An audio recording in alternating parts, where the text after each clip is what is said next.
নমস্কাৰ বন্ধু বান্ধৱীসকল, আপোনালোক সকলোকে নতুন এটা ভিডিঅ'লৈ স্বাগতম জনাইছোঁ। আপোনালোকৰ খবৰ কেনেকুৱা? বৰ্তমান মোৰ ভালেই। যি পবিত্ৰ শাওণ মাহৰ প্ৰথম সোমবাৰ নগাঁৱৰ পুৰণি গুদামত ভেৰভেৰিত অৱস্থিত 126 ফুট ওখ এছিয়াৰ ভিতৰত বৃহৎ শিৱলিংগ মহামৃত্যুঞ্জয় মন্দিৰত আহিছোঁ। আজি ৰাতিপুৱা ভক্তৰ খুবেই ভিৰ হৈছিল।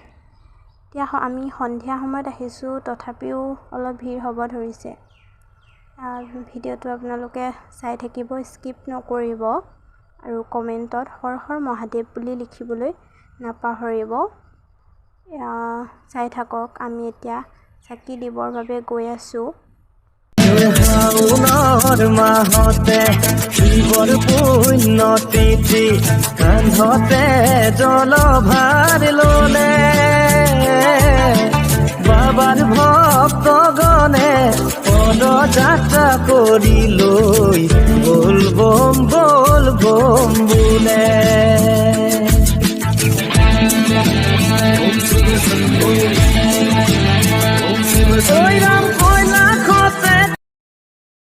মহাদেৱে যাতে সকলোৰে মংগল কৰক আৰু সদায় ভালে কুশলে ৰাখক আৰু সপোনবোৰ যাতে সোনকালে পূৰণ হওক, মনৰ কামনাবোৰ, তাকে প্ৰাৰ্থনা কৰিছোঁ।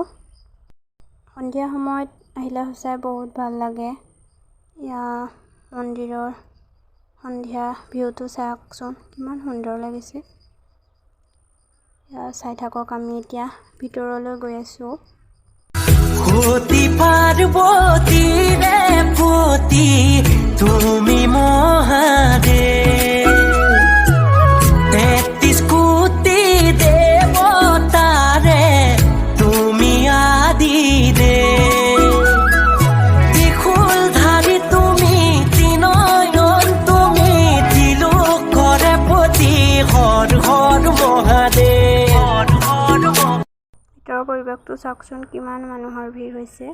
ওম দেৱা